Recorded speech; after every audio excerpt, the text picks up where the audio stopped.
Hey there, everybody. Welcome to our review of This Is Us Season 6, Episode 17, the penultimate episode of the show, The Oh, Train. why you gotta say things like that and remind us? Well, Man, guys, there was one episode left. I did it as well. I okay. can't, my heart, it is so difficult to be going through so many really great episodes, knowing that, like, we have one left of this beautiful show.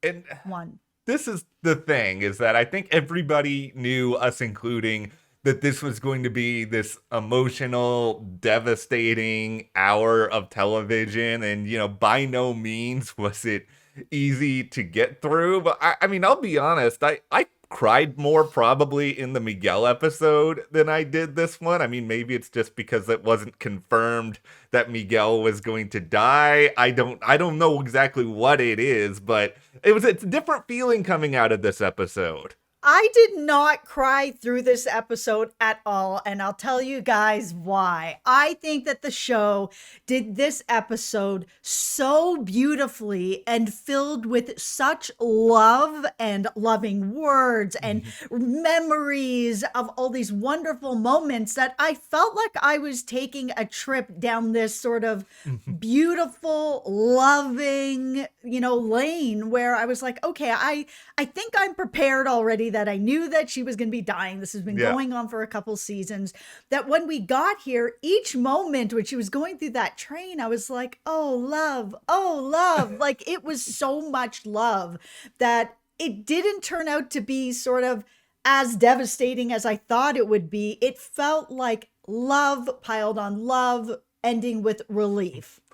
We have so much to talk about here. Love, surprises, heartache, heartwarming material, so much more. But go ahead, hit that subscribe button because we are not done with This Is Us, everybody. We still have a series finale. We will talk more about that a little bit later on in the week. Also, at the end of this month, Obi-Wan Kenobi is coming to Disney Plus. We are getting ourselves prepared. We are gonna, we got to just like polish off the base of our lightsabers here to get further into that. We don't want you guys to miss that. Also, if you want to support the channel further, just below this video is a little word that says thanks with a little heart beside it. And you can click that button and donate to the channel financially. And thank you to everyone who Yeah. has already done that. It means a lot to us.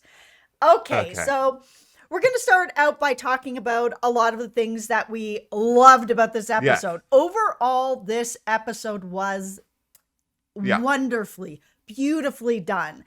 But there was a couple of things that I'm going to be just a little bit Yeah. critical of nearer to the end of this video. So if you do stick around, get your hard hat on because there is a little bit of something. But overall, I really like this episode. It was so well done. I think what worked for me a lot about it is that I kind of thought we were going to see something from Rebecca's point of view. And I had just sort of thought, though, that the idea of the train, I had sort of interpreted that in my head that, okay, it's just going to be about the caboose line, or it's going to be about like the train of people coming in to say goodbye. I did not expect like the construct of the actual train. And that, to me, kind of caught me off guard a little bit. And it at least gave the episode a little bit of a different feel beyond just, of course, a lot of these just like wonderful moments with individual characters coming in and saying goodbye to her and having like all the Pearsons together, which it's just, there's something always great about having all the characters in one actual spot as opposed to just like cutting around between all of them.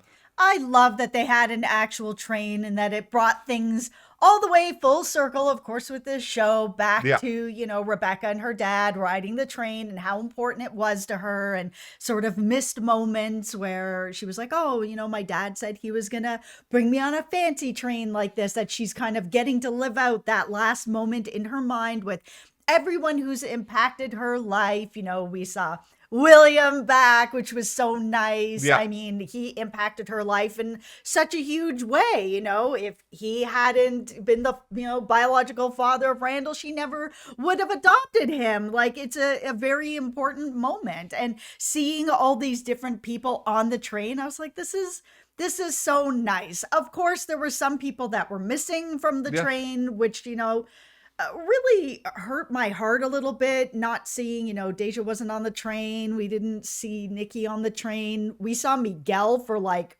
poof, Yeah. a second on the train. I was kind of like, for the amount that he affected her life and was there for her so deeply through all the most troubled times, he should have been there a little bit longer than that one moment. I wish we had more of Miguel, obviously. I wish we had more of a lot of different characters. And I feel like the show was in a really, I think, tough spot here in that they only had, really 45 minutes once you cut out commercials. And it's like, okay, how do we get all this material in there? And obviously there's varying results of that we will get to.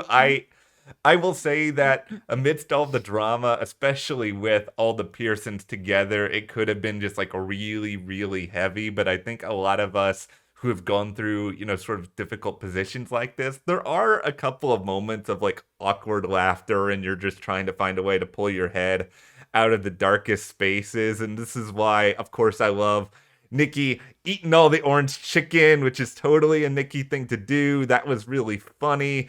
I absolutely love the scene with all of the Pearsons together, telling their memories of Rebecca, having laughs, having tears, having hugs. Like, I think a lot of us can really relate to that, where someone is dying or someone Yeah. has already died and everyone gets together and shares these memories and these laughs and the tears. It was so relatable, and it was just such a gorgeous moment.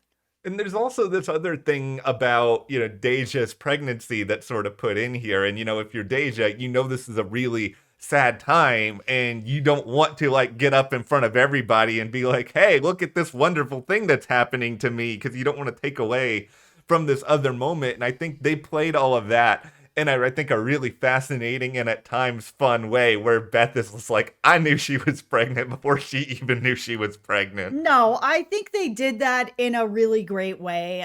Of course, Beth's reaction is great. I loved her telling Randall, who's trying to, hold it together, but is extremely happy and excited. I wish that Deja had a moment with Rebecca, because we didn't actually get to see her say goodbye or have a moment with her grandma. I wish that there was a moment where Deja had sat down with Rebecca and told her that she was pregnant and shared that news with Rebecca. That was a moment I was waiting for throughout the episode, and it never came. The thing that I sort of had kind of caught in my head here and there, especially as we were sort of seeing whether it's a funny moment like Nicky and the chicken, or whether it is Beth not wanting to be called Mima, or like, Beth was just amazing once again in every scene. Oh, her I goodbye. know. Oh, it was so good. One of the things though that I really kind of felt a lot like in this episode was I think the writers were really worried about making this too miserable, because we did just have the Miguel episode a couple weeks ago, and I've already recounted how I had to like go into the backyard and sob by myself after that episode. And it's just like, I don't think they wanted to do that again. And I think in some ways they probably overcorrected on it a little bit, where they were just like, okay, let's make sure we have a happier moment here. We can't have people being like too upset, too devastating. The show's going to be thought of, it's just too bleak, too miserable. I don't think they had to go as far in the direction that they did in order to achieve that, because I think with some of these lighter moments, as good as some of them were, we did kind of lose out on, that idea of having Deja and Rebecca have a goodbye, or having other people in the Pearsons have a goodbye. I think they were really worried about, okay, we just can't have this episode be this person says goodbye, this person says goodbye. And I think they were just worried it would be too much on people just like in a row. Yeah, and I think that they kind of missed the boat with that, because we got no goodbye with Nicky. I mean, there was a huge shift for him, and his entire life got changed coming into the Pearson family and building a relationship with Rebecca. I mean, they were living on the same land together. He was in the cabin, just down the hill from her, and we didn't get to say any goodbye from him as well. And I think the show just missed how important some of those goodbyes really were going to be, at least to me as a viewer. I really wanted to see that. I think it would have been nice to have some of that. And I'm really curious to know if there was more they filmed that got cut at some point. I don't know if the writers are going to come out and say that. If there is, I hope they put them on like a DVD or something after the show is over. Yeah.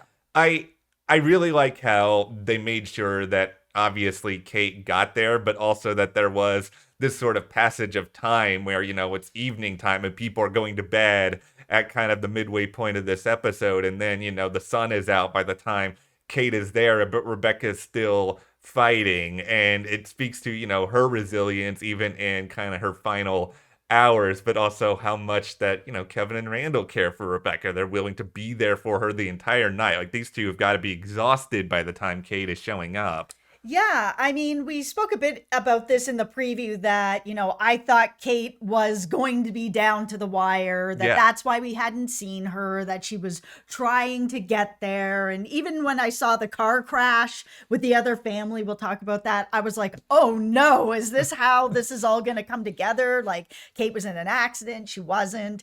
But she does end up making it there just in time. Yeah. And we saw that Rebecca, in her mind, was saying over and over again, like, no, I'm waiting for someone. I'm waiting for someone. I'm not leaving until, that someone gets there. And that someone was Kate. And it was done just beautifully. I was worried that we were going to get this moment where Kate just didn't make it in time, because that is a relatable moment to a lot of people that may have been trying to get to their loved one before they pass and just couldn't make it. But I think that the impact is still the same for everyone, to have that relatable moment of either they didn't make it or they did make it, that rush of trying to get there.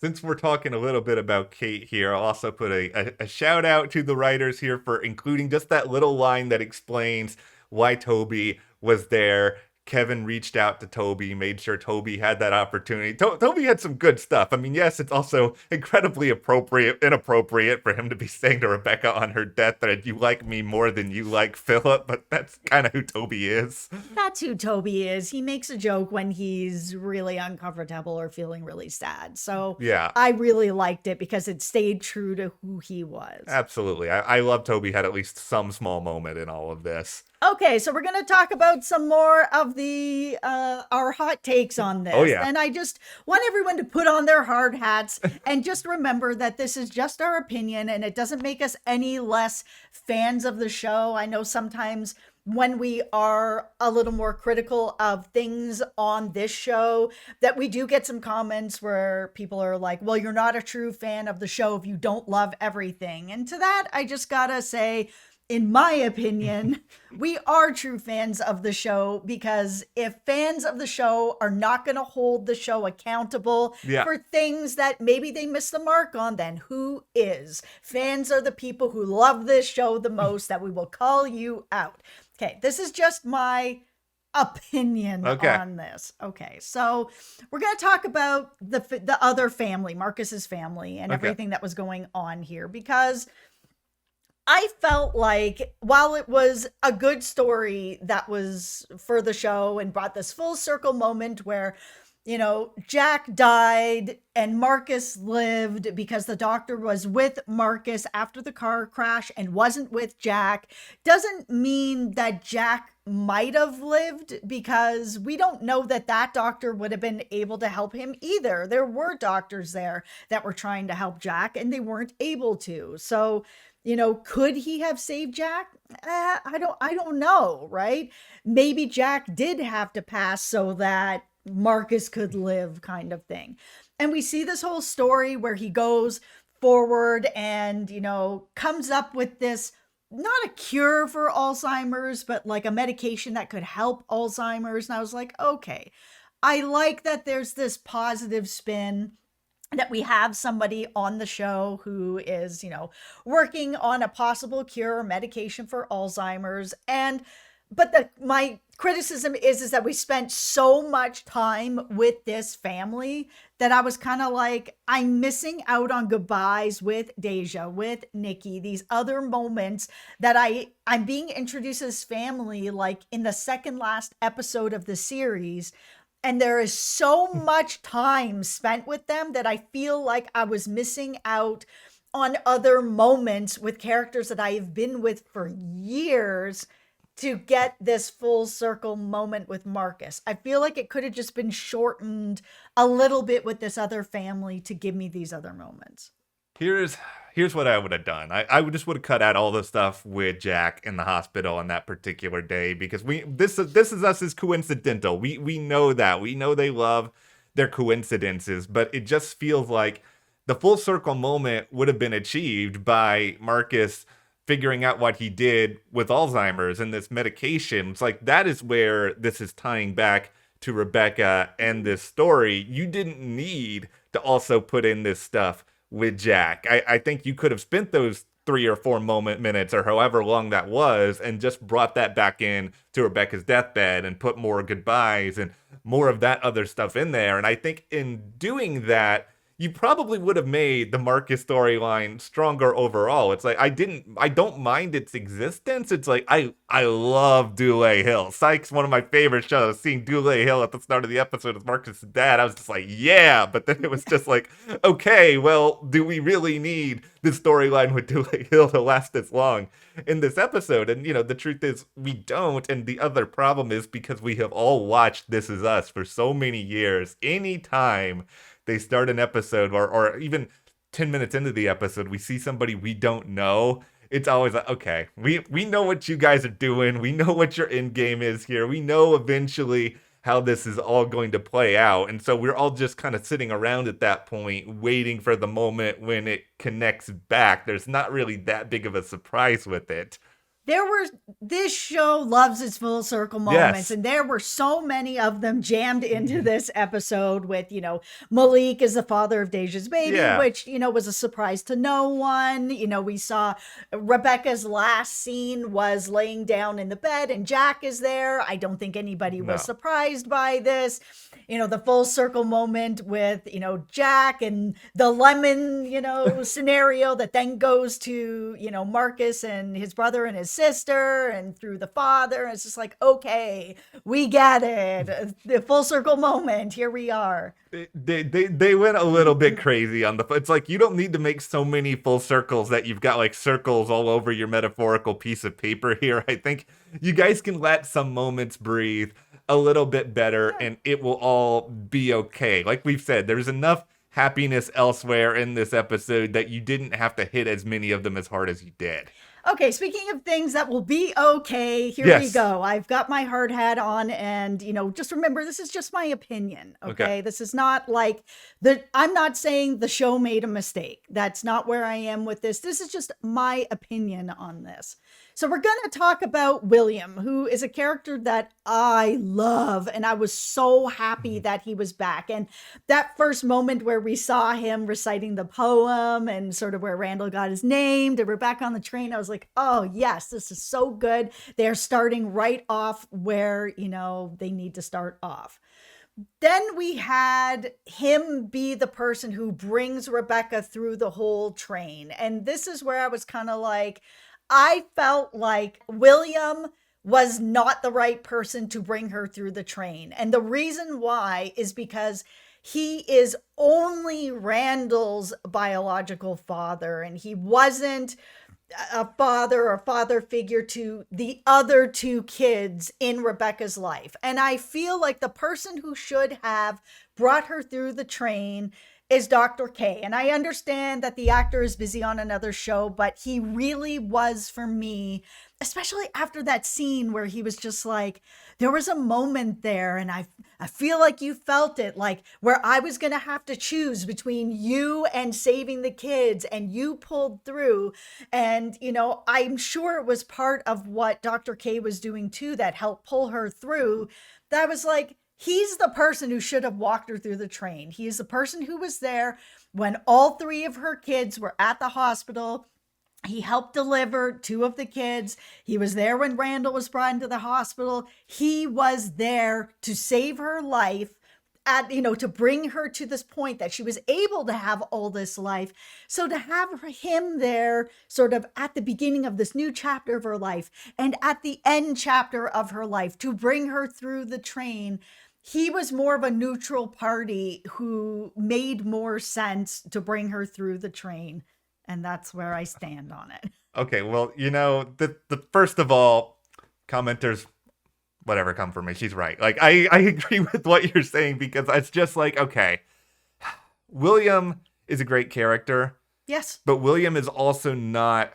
I feel like they turned William into a different character. And I don't mean that in the sense that we were watching, a completely different person, but I felt like William was not ever in the role that he was in this episode on the show. He was never a guide for Rebecca through her life. It didn't feel like a natural fit to have him there. And I just feel like Dr. K worked because he's impartial. He's somebody who knew Rebecca, obviously, but he's not just connected to any one other person in her life beyond that. He's somebody who can sort of help her from a distance. And I think that distance would make kind of the dichotomy between what he's doing and then what she's doing with these individual people all the more powerful. And then also, it would have given more time for somebody like Miguel, who you mentioned was just sort of like, blink, it's over, it's gone, we're moving on. Hard. It was really hard. And I mean, his moment was nice, but it's just like, I wanted more of John Huertas. And I understand why